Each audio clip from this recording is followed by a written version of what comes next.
Salut toi qui me regardes. Est-ce que tu vas bien? Tu l'attendais cette vidéo. Et je suis désolé d'avoir tardé à la faire. Désolé mon ami. Mais tu ne vas pas être déçu. Vous êtes plusieurs à m'avoir posé des questions sur mon destrier. Et c'est vrai que c'était la flemme ou pas l'envie. Ou peut-être la crainte de me tromper. Et donc c'est parti pour la présentation de mon destrier.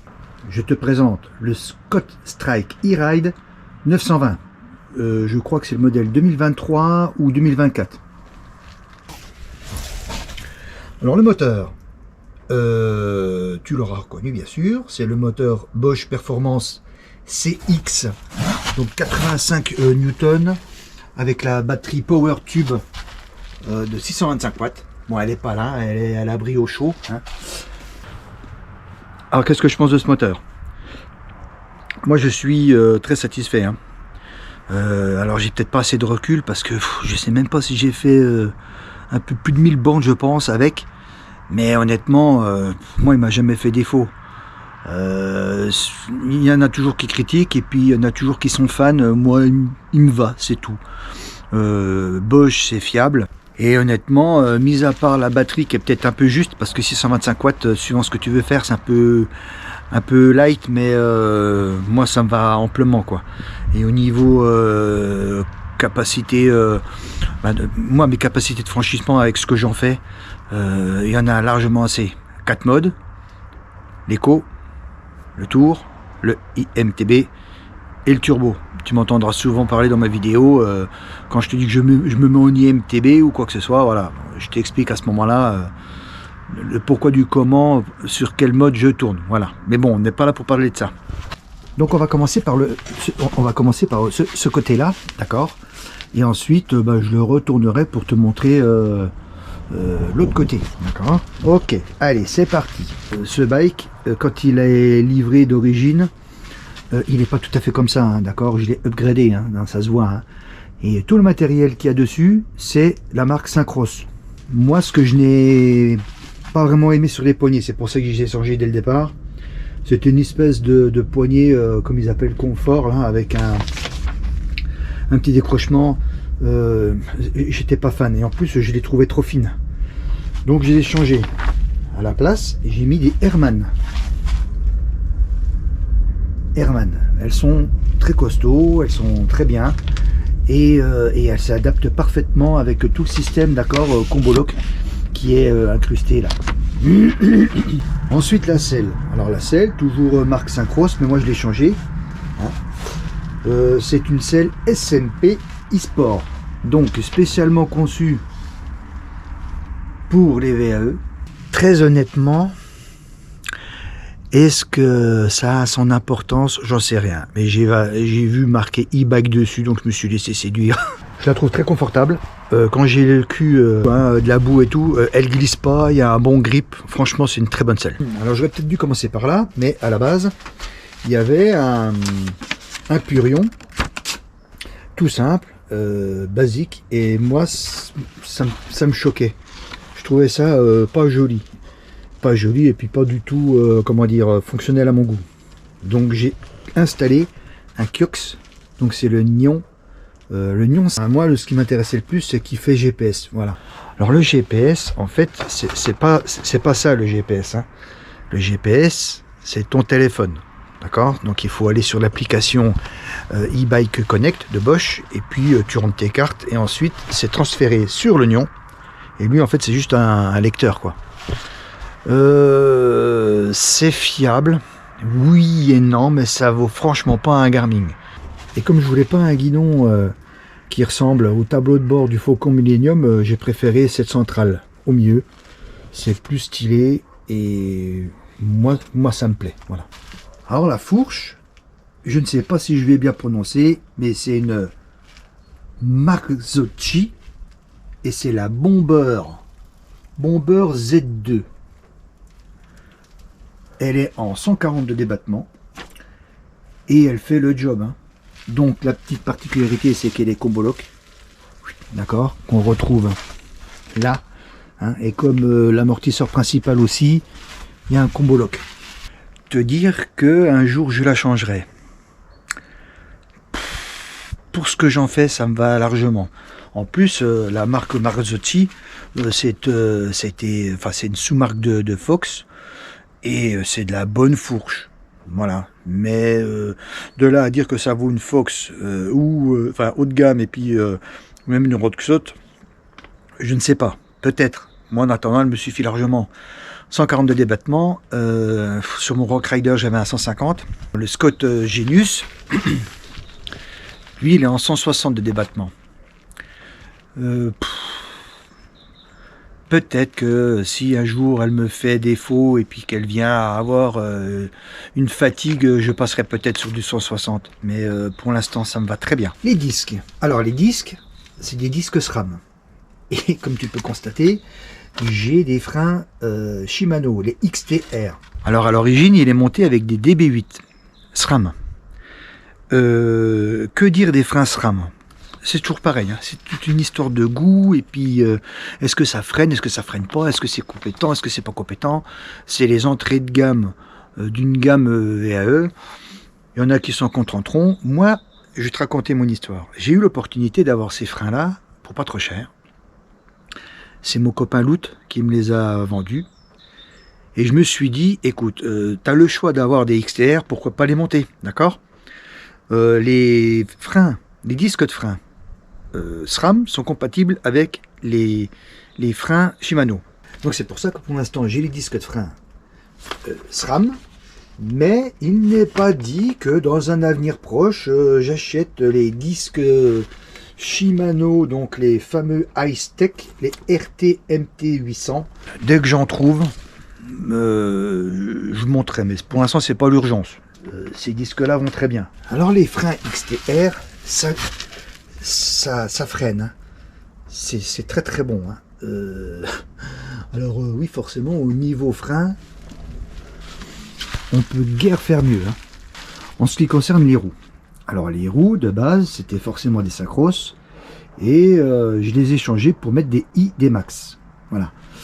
Les ID-Max, alors c'est pas les carbones, hein, c'est les basiques. D'accord. Et dessus, j'ai monté, alors, c'est des pneus, les Schwalbe Nomidic, à pas confondre avec Moby Dick. Moi, ce genre de crampons, ça me va bien. Hein, d'accord, hein, comme si tu suis mes vidéos, tu sais la pratique que j'ai. Moi, il faut des pneus qui accrochent. Et franchement, ceux-là, ils sont très bien. Alors, vous êtes souvent me demander ce que c'est cette plaque de protection là. La plaque de protection, alors le bas moteur, d'accord, donc c'est une plaque de protection AVS. Alors c'est tout métal, ça tient avec les fixations d'origine et je trouve ça exceptionnellement efficace parce que je n'ai aucune crainte. Je l'ai déjà raboté une paire de fois, elle a déjà pris des chocs et honnêtement c'est costaud et je me sens plus rassuré avec une plaque de protection comme ça, parce que honnêtement ce qu'il y a d'origine là, oui c'est bien, mais il faut pas s'amuser à aller taquiner la roche ou les marches un peu hautes et ainsi de suite quoi, d'accord. Bon, ça franchement je recommande. Donc l'amortisseur Fox en 142 débattements, alors plateau 34 dents, manivelle de 165 avec des pédales auto Shimano qui commencent à être quand même pas mal usées.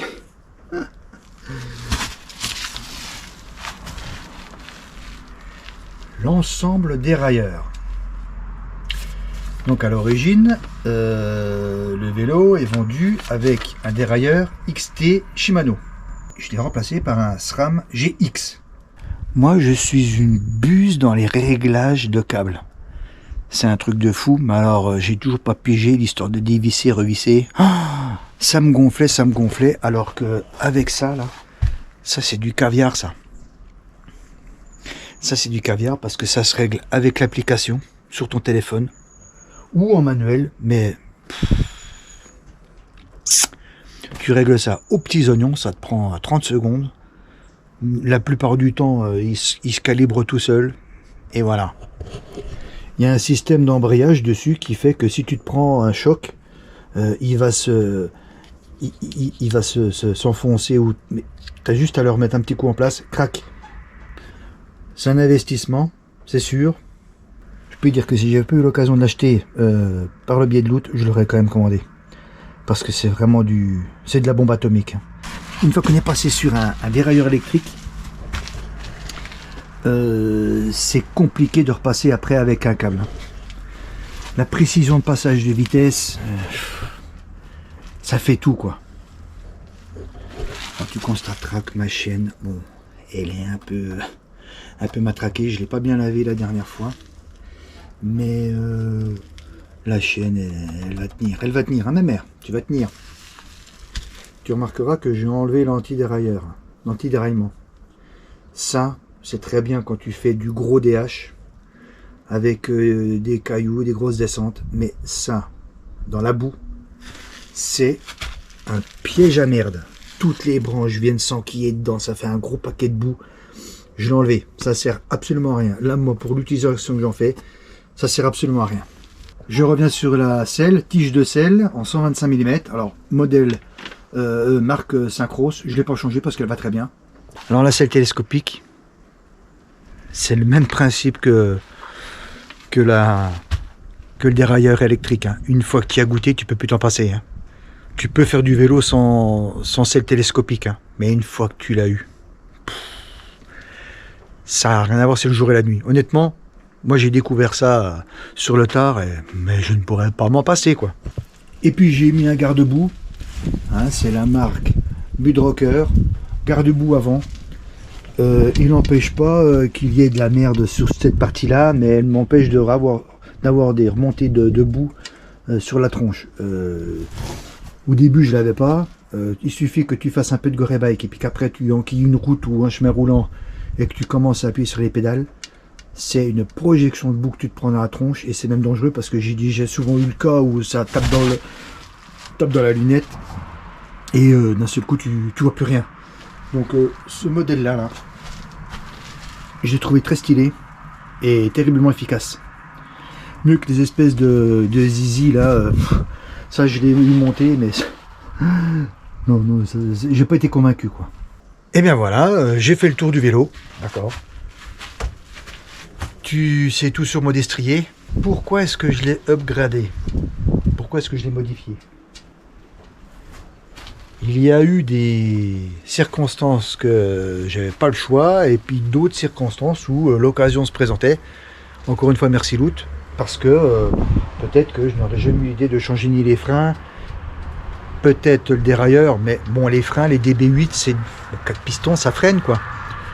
Mais bon, quand on a le choix entre des DB8 et des XTR, le choix il est pas cornélien quoi. Les roues Synchros que j'avais à l'origine, j'ai eu un jeu dedans. Et c'est vrai que la technologie qu'il y avait dans le moyeu, c'était pas foufou quoi. Alors j'ai eu profité d'une bonne promotion sur ces jantes là. Et c'est pareil, que dire, c'est le top. C'est costaud, c'est léger, ça part. Enfin le vélo il se comporte très très bien. Et j'en suis très content. Et je finirai par les protège-mains, la marque Sand. Alors c'est pareil, j'en entends sûrement qui rigolent derrière leur écran en se disant le mec il fait du sous-bois ou quoi que ce soit et puis il met des protège-mains. Eh bien figure-toi camarade qu'il y a une très bonne raison à ce que j'ai mis des protège-mains. C'est pas une question de style, c'est pas une question de le rendre plus agressif ou quoi, c'est simplement que des fois, moi, quand je pratique le Razorback, il y a les branches qui viennent taper là, tu vois, les branches qui viennent taper, puis qui appuient sur le frein, crac. Et là, d'un seul coup, c'est déséquilibre, c'est OTB, et c'est la chute. Là, au moins, ça tape sur ce poignet-là, et puis j'ai les mains protégées, voilà. Et ben voilà, toi qui m'as regardé, j'espère que cette vidéo t'aura plu. Donc, présentation de mon bike, avec les explications, plus ou moins claires ou pas, hein, sur le pourquoi du comment j'ai changé des accessoires, et mon petit recul que j'ai au bout de, allez, 2 ans que je l'ai, avec ma pratique gore bike, j'en suis très très très content. C'est un tracteur, ça passe partout Et ce que je lui mets dans la gueule, franchement, il résiste bien. Hein. Je suis fou, raide dingue de ce vélo. Mon chat Elvis. Elvis, mon complice.